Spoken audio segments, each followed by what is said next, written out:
Hello, everybody. Welcome to episode 7 of the Oscar Overtime podcast. I am Matthew St.Clair.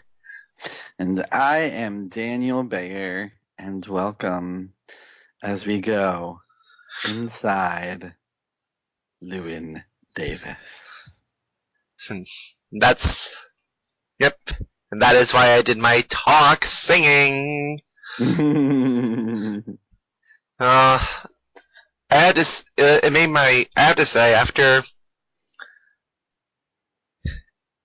say this movie left me with a very empty. It left my heart very empty. Yeah, you hadn't seen this before. Right. Mm-hmm. That it left my heart very empty because whenever Oscar Isaac sings, it just melts my heart. Yeah, and God, his voice in this movie is I'm getting out of this world. I'm getting orgasm eyes just by thinking about his singing. Yeah, it's oof. Oh, okay, sorry.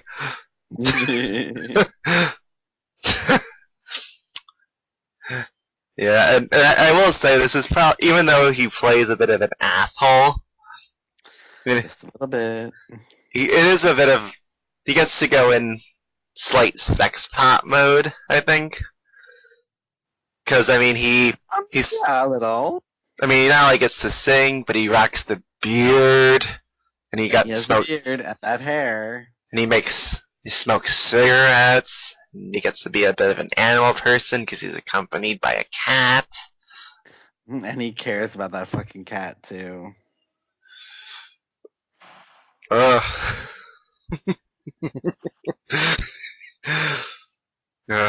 Yeah. Anyhow, we're gonna be going back to being a professional film critic. So Inside Llewyn Davis only received nominations for Best Cinematography and Best Sound Mixing. But after finally seeing it for the first time, I was rather perplexed that it didn't get more. Yeah. For one, it's the Coens. They have a hard-on for the Coen brothers. The Academy loves the Coen brothers. But that said, they tend to either go all in and give them the big categories or give them nothing at all. And this one came in two interesting categories, I would say. Yeah. Yeah, you're right. They're kind of like Paul Thomas Anderson or Mike Lee. It always depends on the kind of mood they're in. Yeah, but usually when they fall for a Coen Brothers movie, they tend to fall for it hard. And this one, it was kind of like best cinematography and best sound mixing. Which not for any of the obvious categories. And in terms of its quality, it's perplexing why it didn't get in. But at the same time, my biggest theory as to why the Academy was very cold on this film is because it's a very cold movie. It is a very cold movie. It's very, very cynical. Yeah, and even and this is the genius of Bruno Del Bono, right? It even looks cold. Yeah. The look of the film, and all the cinematography of it, it just feels cold the whole way through. And the movie even opens with Oscar Isaac singing a song called "Hang Me, Oh Hang Me." That's the very first thing you see in the movie, and But I will say, I feel this is gonna sound weird, but when I was watching this film, I couldn't help but think of "Can You Ever Forgive Me?" Really?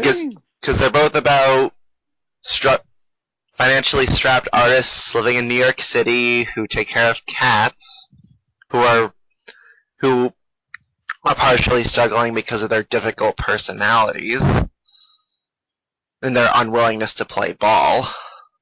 That is a fair assessment. They're very iconoclastic. the two characters. They are very similar. That's a connection I did not make, but you're absolutely right. Yeah. And I feel like, just like how I think Kenya Forgive Me is a cautionary tale for aspiring writers, I feel like Inside Llewyn Davis is a cautionary tale for aspiring musicians. That sometimes in order to make it big in the music industry, you have to make compromises. And in this case, he's unwilling to forego the personal, depressing stuff that he tends to sing. Mm-hmm. And there's even a disconnect between the songs he sings, like "Hang Me, Oh Hang Me," and songs like "Please, Please, Mr. Kennedy." Please, Mr. Kennedy. Uh-oh. Outer space. Outer space. How much do you love Adam Driver in this movie? I like him. I mean, like, he's not in it nearly enough, but oh my god. I'm kind of indifferent on Adam Driver in general. Yeah, I don't blame you. But I thought it was pretty good. It's nice that there was a time where Poe Dameron got along with Kylo Ren. Mm. Sorry, I had to throw a Star Wars reference. Oh, Lord. But yeah, I feel like this film shows that in order to make it in the entertainment industry you desire, sometimes compromises have to be made. Mm-hmm. Yeah. What was it? I think the Please Mr. Kennedy scene is that's one of my favorite scenes in the whole movie. And it goes to one of the nominations actually that I think the movie should have gotten.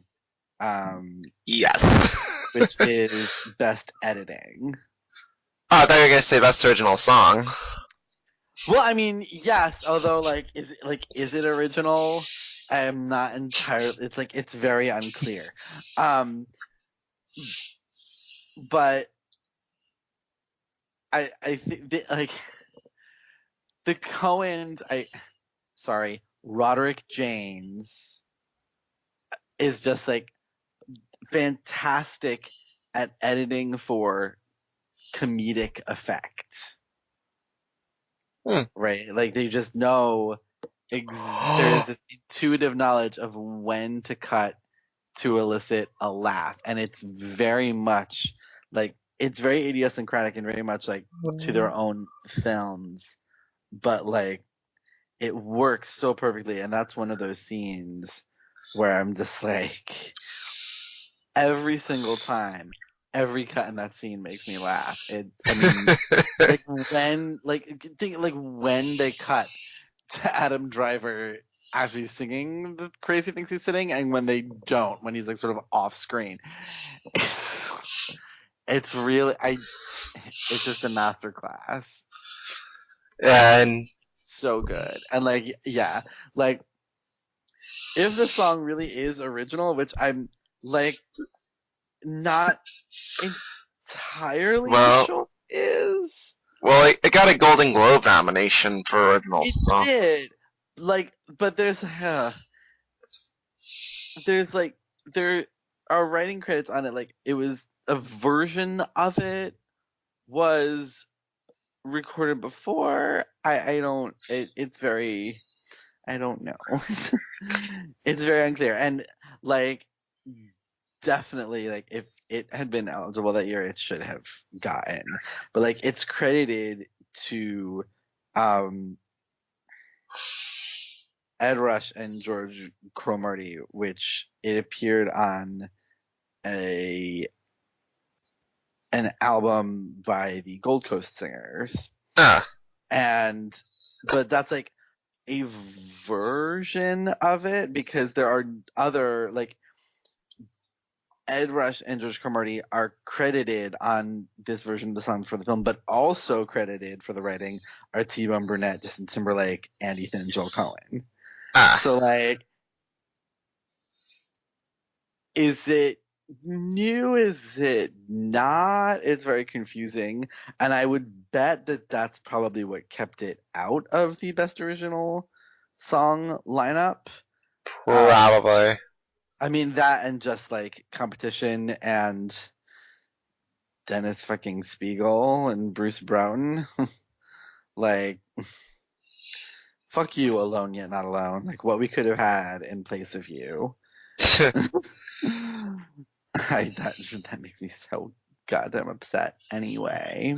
well, there's also the one category where it should have gotten an easy nomination. Best Actor for Oscar Isaac. I mean, that is. Come on. I mean, he had caught in my eye beforehand with the Sucker Punch, Mm-hmm. but this is the film where he arrived. This is the film that made him, and I mean, he gets to do it all in this movie. Like, he is funny, he is heartbreaking, he is full of righteous anger, and he sings amazingly. And like, he fits so perfectly into the Coens style. Like their movies, like someone like Wes Anderson or Spike Jonze or like Aaron Sorkin. Like there is a rhythm to their dialogue and their style that is entirely their own. And Oscar Isaac just like he gets it, man. He gets it.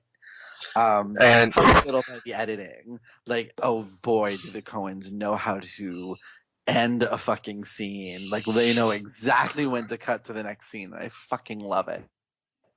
But Jesus Christ, he's so good in this, and I don't know how you can walk away not thinking that he was one of the best performances of the year.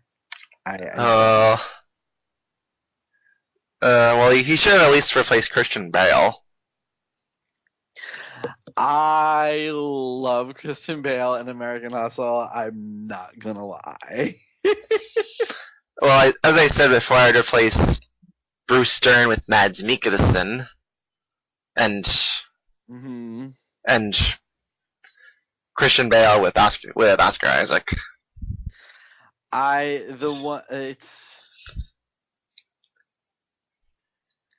It's very hard for me. He was fifth in my lineup.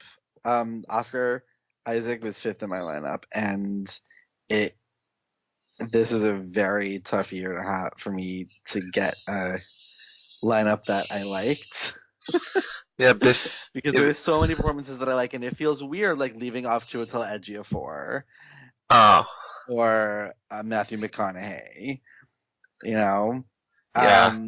Because those are unquestionably, those are great performances. Those movies live or die by those performances.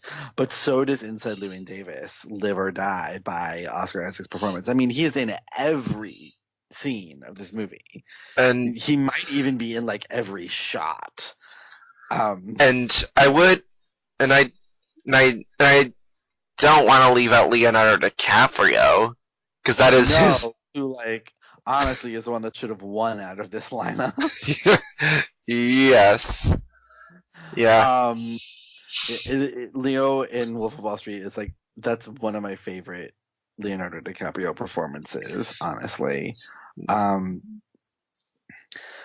also like I can't leave out Tom Hanks in Captain Phillips either. No.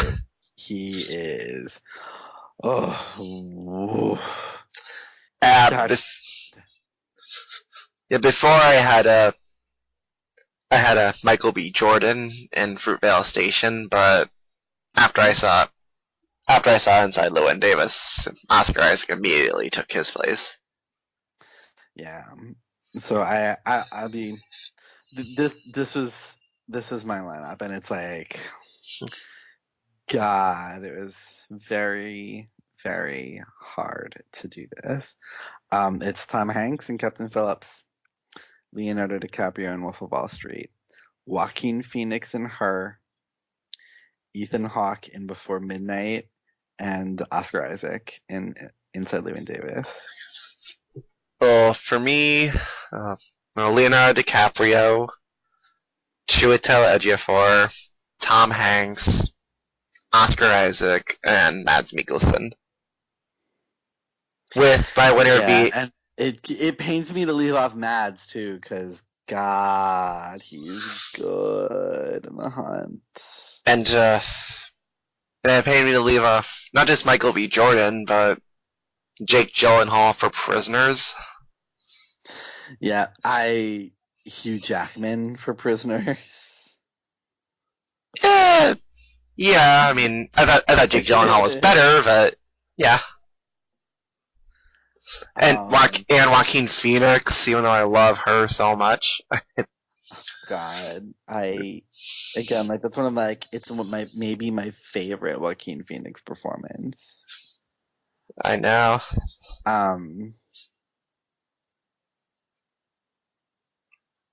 But yeah, I mean, Miles Teller in Spectacular Now too is so good. Yeah. I still haven't seen that. It's great.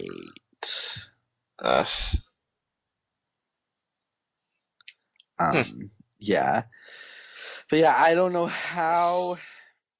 It's hard to come up with you just can't come up with a definitive 5. No, this was a really good year for Best Actor, for leading actor. Like, yeah. wow. And I just, like, ugh. But it pains me. It pains me so much that he didn't get an Oscar nomination for this. Like, Oscar didn't go up for an Oscar. Alas, indeed. And I mean, he did get the Golden Globe nomination. He did. Best Actor in a Musical or Comedy. I mean, there's something to be said about that. Which, of course, was won by Leonardo DiCaprio. I think there's something to say about the fact that Isaac was in the comedy category, because this movie... It is barely a musical and barely a comedy. The fact that the fact that it's in comedy is quite hilarious. I don't know. Not a lot of these make sense. I mean, I don't think any of the actors that are in this lineup really make sense in this category. No. American Hustle is, it's funny, but it's not a comedy. Nebraska is not a comedy. Her is maybe a comedy. No. Kind of. If you squint. There I don't think there were really any options that year. Even I can't come up with any great. Even I can't come up with anything. Mark Wahlberg in Pain and Gain, bitches. I never saw that. That movie is nutty. It is nutty. We're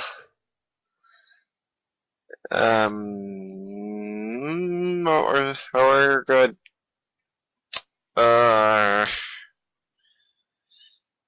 James Gandolfini, enough said. Yes, brilliant. Although he's more supporting than lead. Right. I mean, oh, Jesus Christ. And this is the year of All Is Lost, too. And, like, Robert Redford and All Is Lost, man. I haven't seen that. Oh my god. He's so good. So, I mean, I don't know. Given how much the HFPA seems to love him, I'm shocked Johnny Depp didn't get nominated for the Lone Ranger. Right. Or, hmm. Or hell, I don't know. None of these make sense. Call Philomena a comedy and nominate Steve Coogan. Sure. Makes just as much sense as any of the other ones. Hmm. Oh my god. I don't know. Yeah. Weird year. But anyway, I like we've talked about all, I think those are the obvious ones. Along like you always consider the Coens in Best Director and Best Original Screenplay. Right. Like always. Um I I don't know that I would put them in Best Director though. I wouldn't. Yeah, there's just like too much other great directing happening this year. But original screenplay. Uh, yeah. Hmm. So our nominees were American Hustle, Blue Jasmine, Dallas Buyers Club, Her, and what was it? Nebraska. All right, that. And of course, the winner was Her. Very much deservedly so. Yes. I go back and forth on original screenplay. Because two of my favorite screenplays of the year, the original that I like more than this, didn't get nominated. Francis Ha and Enough Said. And I would easily replace Dallas Buyers Club and Nebraska with those two. And the one that sort of gives me a little bit of pause is Blue Jasmine. I like the Blue Jasmine script. Which, yeah, I like it. I sometimes it's what I it's interesting because both Blue Jasmine and Inside Llewyn Davis are like they they're original, but God, they really should have had an inspired by credit. Right. Because Blue Jasmine is very heavily inspired by A Streetcar Named Desire, and Inside Llewyn Davis is very heavily inspired by the biography of Dave Van Ronk, who was a folk singer around this time. And like I tend to want to put this in like I like this better rewatching it than I remember liking it when I saw it originally, and I I think it does a really fantastic job of putting you right down in this very specific time and place. Like you really feel like the just the vibe of that era. It feels like it encapsulates that whole era into one screenplay, and I think that's kind of amazing. I don't think it has quite as many memorable lines or characters as Coen Brothers movies do a lot. So that it makes it feel like more of a minor work, and it certainly doesn't have as many quotable lines as Blue Jasmine does. But I Well, don't know. I really like it, and well I really like respect it. Yeah. Pirate. But I don't know. Well, I would from the Oscar 5, I would easily keep her. Oh yeah. And as for the rest, probably my 5 would probably be her, then Enough Said, Mm-hmm. The Hunt, uh, The Hunt, Inside Llewyn Davis, and Stories We Tell.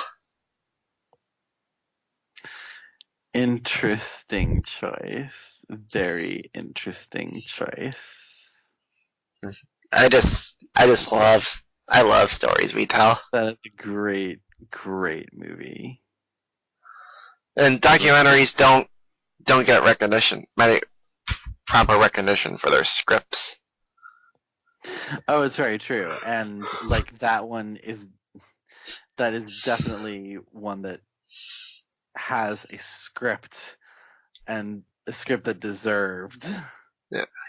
You know, it Yeah. deserved to be recognized. Yeah. Yeah, Yes, the movie is brilliant. and I would say Frances Ha, but as much as I like it, I'm not as high on it as you are. I love that movie. I'm Love. I mean, maybe I'm just indifferent about Noah Baumbach.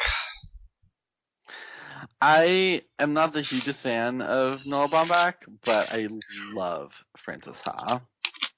Like, a lot. I mean, thanks to that movie, I listen to Modern Love from time to time. Mm-hmm. And Good soundtrack. but as for one other category that I toyed with including it, but I don't know that. I don't know if you might feel that way, but Carey Mulligan for supporting actress. I was going to bring that up. Because I really like her in this. I mean, because I love Carey Mulligan. I think she's brilliant, but even though she has a sparse amount of screen time, when she packs some ferocious bite. She packs such a punch in this movie. Like, I talked about like taking minimal amount of screen time and just making it count. Like, she is on fire. She makes a huge impression. I mean, part of that too is like the Coen's writing, which is just so great. But and in traditional Carey Mulligan fashion, she still illustrates her conflicts with just the use of her expressive face. Yeah, I mean, as a way to portray her so that Jean isn't portrayed as a one-dimensional, shrewd ex-girlfriend. Yeah, and she could very easily be portrayed as a complete shrew of a person, but and which I hate using that word, but it applies in this case to this character. That's certainly how Llewyn would see her. But she finds these great moments to soften that aspect of the character and like add depth, and it's really quite something. It's really well done. We've talked about supporting actress for the past couple of movies that we've talked about for this. She would not make my 5, but I could definitely see her making this lineup. Like, she should have been in the conversation, given that they liked this movie and given the people that they nominated. She should have been in this conversation. Yes. I mean, and they do like Carey Mulligan. She's been nominated before. Yes, she has. And this is such a different role for her. And yes. Magnification. Yeah. If I had, I mean, I want to make room for her in my supporting actress 5 badly.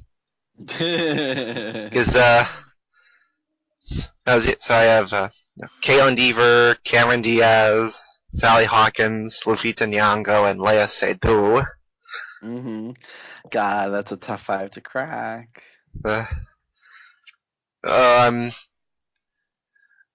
well, I don't want to leave Caitlin off because I love Short Term 12. Given Short Term 12 a lot of love elsewhere, though, so you could argue you could. And I still don't want to leave Cameron Diaz off. She's your winner. Yes.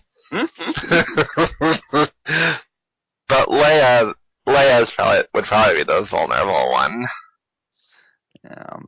My 5th slot is Jennifer Lawrence in American Hustle, and I love that performance in all its messy glory. I can't. That's fair. I mean, I just can't do it. I can. I want to, but I can't. Yeah. I'm sorry. Well, if I had to replace Mulligan with anyone from the Oscar 5, it'd be Julia Roberts. Well, I mean, yeah, because Julia Roberts does not belong in this category. Yeah, at least Jennifer Lawrence is actually supporting. Yeah. Agreed. Yeah, going back to the performance itself, I would say one of my favorite moments in the film is the one where, as Llewyn and Jean are going for a stroll in the park, she's talking about having an abortion, and she's just the way she as they're arguing it, that the part where she's like, so I don't know that, I can't know that because everything you touch turns to shit. Line just remains etched in my mind. Yeah, that is this scene that gets me all the time is the scene in the cafe. Watching after he runs out and gets the cat, watching her watch him with the cat is so fascinating to me. Like she is suddenly seeing a side of him that she was not sure existed, or that she thought was dead and gone or something, and she suddenly sees in him like the man that she at one point or other was somehow, some way kind of attracted to. Like it's just all in her face, and it's so good. It's like I said, Mulligan, she can say so much without having to say anything. Yeah, and the thing is, like, she was also great this year in The Great Gatsby, and it was a good year for her. Yeah. I want her to get that second nomination so badly. I know. She deserves it. Speaking of Carey Mulligan, though, what is your opinion on putting this in the lineup for best makeup and hairstyling? Because I mean, first of all, because let's just come out and say it, this category should always be 5 nominees. Yes. It just should. And I none of the actors in this movie look exactly like they do in real life. There is just something that is just off of how they look in real life, and I think that has to do a lot with the hairstyling and the makeup, and how perfect it is on so many of these characters. And I mean, the work on Oscar Isaac after he's gotten beat up is like it's so subtle, but it's so good. I am in love with Carey Mulligan's hair in this movie for some godforsaken reason. Um, I love what they do to John Goodman's hair. It's like awful, but it's so perfect for that character and so distinctive. And like, Mm. God, I love it. And I mean, gosh, this that, and that's the other one is best costume design. Like, I don't know that I would give it a nomination, but like, talk about putting you right in this specific time and place and how you can perfectly tell who like where everyone in this movie fits into the larger world just by looking at what they're wearing. I I think that's the sort of brilliant costuming that doesn't get enough credit because it's not very showy work, but Right.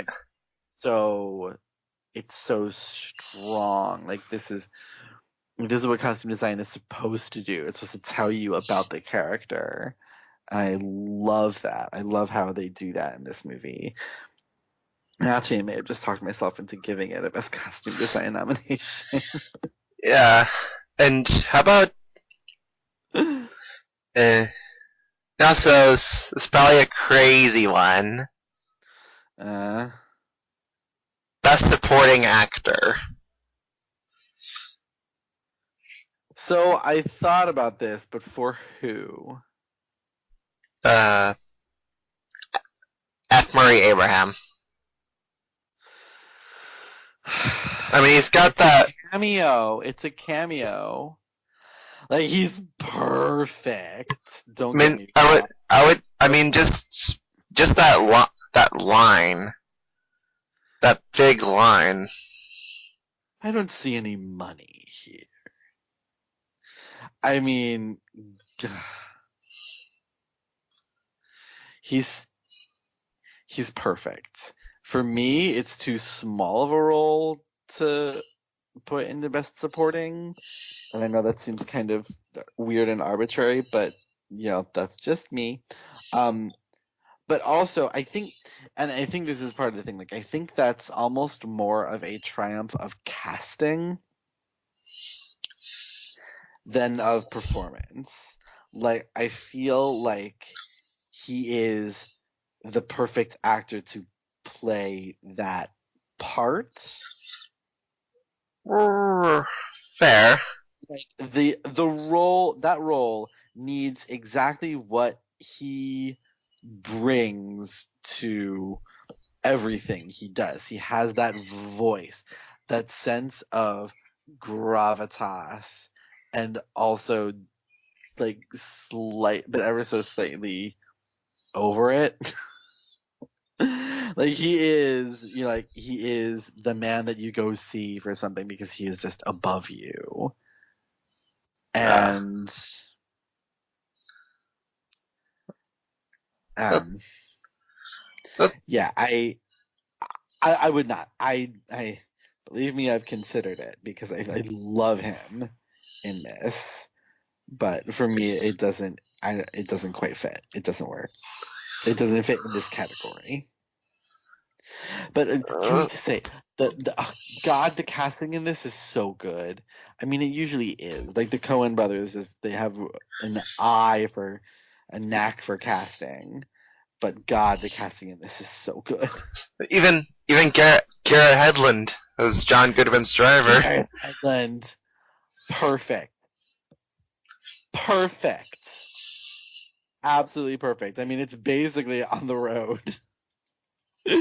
He's basically playing a character from On the Road in this, but it's fucking perfect. Um, and oh God, um, Robin Bartlett and Ethan Phillips as the Gorfines. Oh, they're really good. Perfect casting. Absolutely perfect casting. I mean, and first of all, like I really do like always think about Robin Bartlett in Best Supporting Actress this year, but she really only has 2 scenes. But oh my God, she's devastating.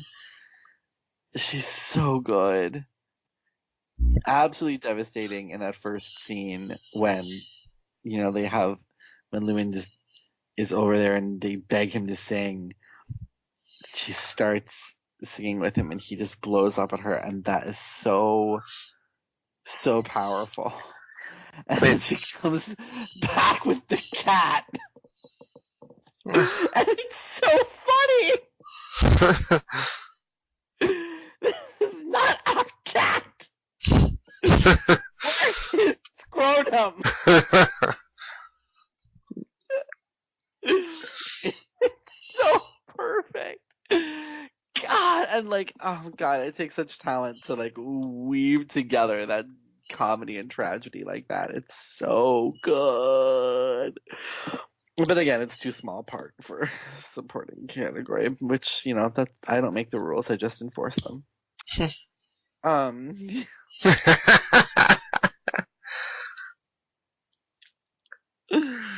but yeah. So yeah. That's fair. Um I watching this movie again and sort of watching it with knowing that it got the nomination for best sound mixing, I tried to focus on that, and I actually really love that nomination. Yeah. At it it's something that if you're not really, if you sort of just look at it and go oh, they just like putting music movies in that category. But okay, so the first scene when Llewyn is performing Hang Me Oh Hang Me at the Gaslight, the way they mix the sound in that scene to amplify very specific sounds that are happening elsewhere in the cafe that they focus on, I think is so strong. I think it's very, very smart but subtle work, and I love that it got this nomination because on the surface it's not a very soundy movie, but it's done really, really well, and I love it. Yeah.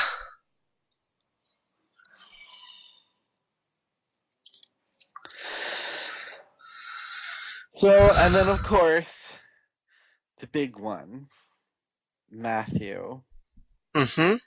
does Inside Llewyn Davis make your best picture lineup? Perhaps. Perhaps. Well, I have to look at what my top 10 of that year is. I'll be honest, it does not make mine. It's probably closer in the 15 to 20 region for me, and I really like this movie a lot. But it doesn't quite get to the level of love that my top 10 does.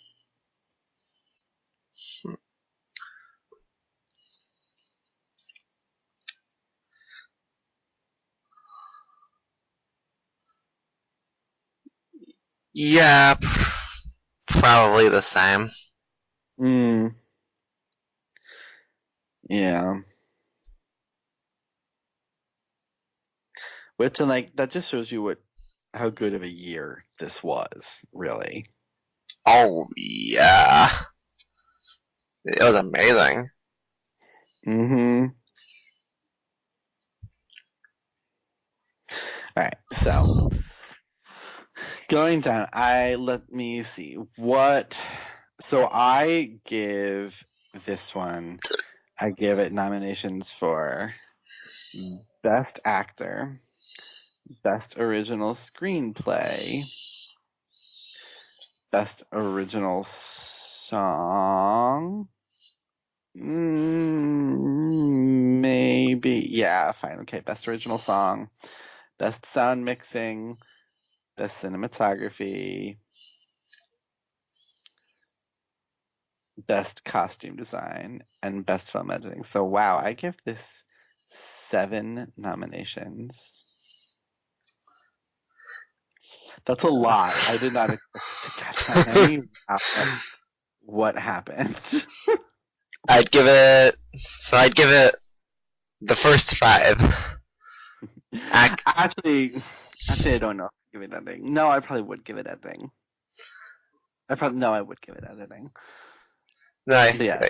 God, 7, that's a lot. I'd give it actor, screenplay, song, cinematography, sound mixing. So we're both pretty neutral. Yeah, we're both around the same. It's very interesting. Yeah. But be sure to let us know where you stand. Are you fine with its nomination record, or do you think it deserved a bit more? Yes, dear listeners, please tell us how many Oscar nominations would you give Inside Llewyn Davis? And be sure to brace yourselves because for our next time we'll be discussing The Conjuring. Yes, we will be wrapping up 2013 with the year's scariest movie. And the movie that started a whole franchise. Hey Dan. Hey Matt. Want to play hide and clap?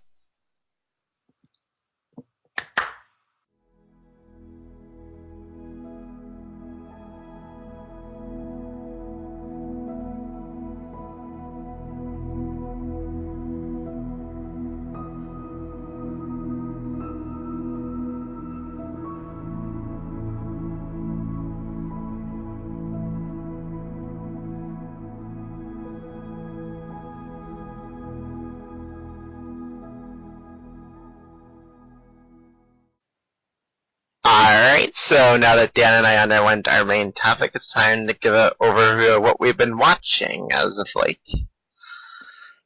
I have not been to the movies this week. Last weekend, I was home with my mom celebrating her retirement. Aww. Which was lovely, but it meant I did not get to the theater, and which makes me very, very sad, Matt, because one of my most anticipated movies of the year opened, and everybody's talking about it, and I still haven't seen it. And you know the movie I'm talking about. Yeah. Forky! As for me, well, I'm still trying to dry my eyes because of the tears that Toy Story 4 had me crying. As if I wasn't devastated enough by Toy Story 3. Everyone says that Toy Story 4 is also making them cry, and I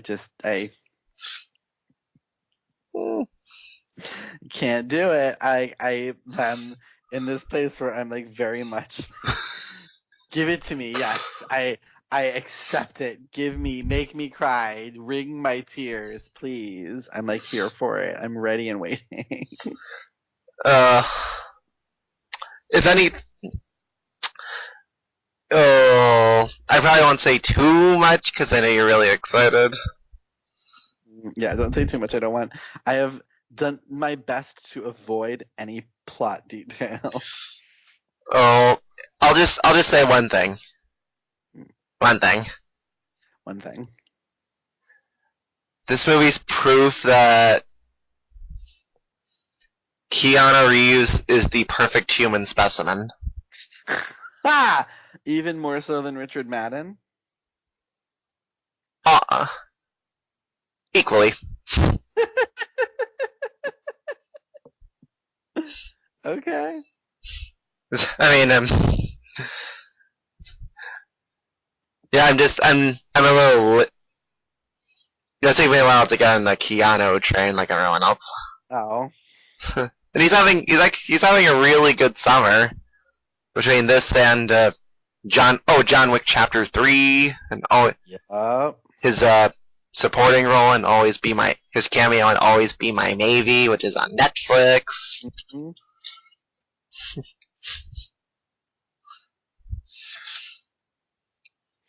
I am definitely on the Keanu train. Love him, have always loved him. So Yeah.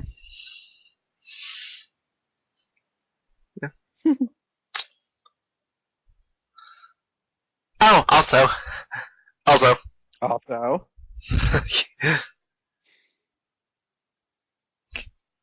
mind. I won't say too much. What? I won't say. You've seen? No, I was like, I won't say anymore about Toy Story 4. That's it. Don't say anything more. Stop it. But although on the day we last recorded, I walked out of The Dead Don't Die. Yes, I recall. I just couldn't do it. That game. No. I mean, I've heard a lot of people who just did not care for it. And you know what? That's fine. Yeah, I mean, for a zombie movie, it's just so meandering. It's just so meandering. Yeah, well, that's Jim Jarmusch. Apparently. The only other movies I've seen, the only movie of his I've seen was Only Lovers Left Alive. Mm-hmm. But even still, the only thing I really liked about that film was Mia Wasikowska.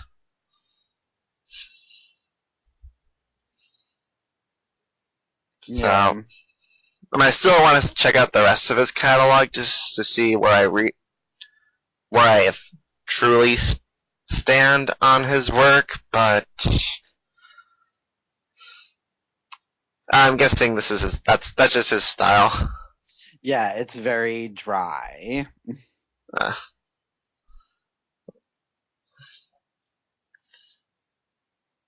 And I also did a review of a film called Foreign Language.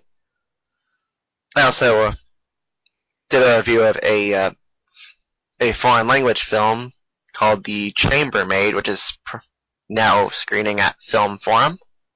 I have heard, and that movie sounds amazing. It is. Very good things. It gets better the more I think about it. Those are the best kinds of movies. I mean, it's a movie that seems like it's not about much, but then there's plenty going on beneath the surface.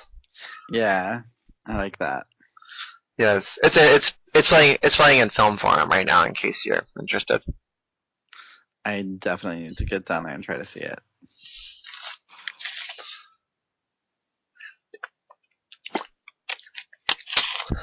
So, good thing we ended this episode on a high note. So before we call it a night, remind our listeners where they can follow you on the interwebs. You can find me on Twitter at DintonDanOnFilm. And you can also find my writing on my personal blog, DintonDanOnFilm.blogspot.com, and on Next Best Picture and The Film Experience. Matt, where can our readers or listeners find you on the web? Twitter and Instagram at FilmGuy619, and you can be sure to check out my freelance work, primarily on Award Circuit and Cinema Centuries. And I even just made my debut on the Spool. Woo! And you can be sure to listen to the Oscar Overtime podcast on Podbean and now Spotify. Woo! And follow Follow our Twitter account at Oscar Overtime. This is Matthew St.Clair. And Daniel Bayer signing off. Stay golden. Hang me, oh, hang me.